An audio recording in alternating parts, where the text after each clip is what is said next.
ధనము వల్ల మనశ్శాంతి కాస్త పోతుంది, ఐశ్వర్యము వల్ల జ్ఞానం రాదు. ధనము హెచ్చిన కొలది గర్వం హెచ్చుతుంది. భాగ్యం కలిగిందంటే దాని తాలూకు సమస్యలు నిన్ను ఆవరిస్తాయి. డబ్బును బట్టి కపట స్నేహితులు నీ చుట్టూ పోగవుతారు. ఎవడో వచ్చి నిన్ను లక్షాధికారిని చేస్తానంటే నమ్మకు. కష్టించి పనిచెయ్యి. నీ కష్టార్జితంపై దేవుని ఆశీర్వాదం ఎల్లప్పుడూ నిలిచి ఉంటుంది. దేవునికి విశ్వసనీయుడవైతే, దేవుని రాజ్యాన్ని, ఆయన నీతిని మొదట వెదికే వ్యక్తివైతే దేవుడు నీ ప్రతి అవసరము తీరుస్తాడు.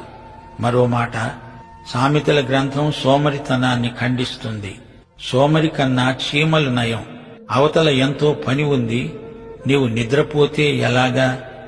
సోమరితనం శాపం, అది దరిద్రానికి హేతువు. సాకులు చెప్పి పని తప్పించుకునే పని దొంగలు సోమరులు.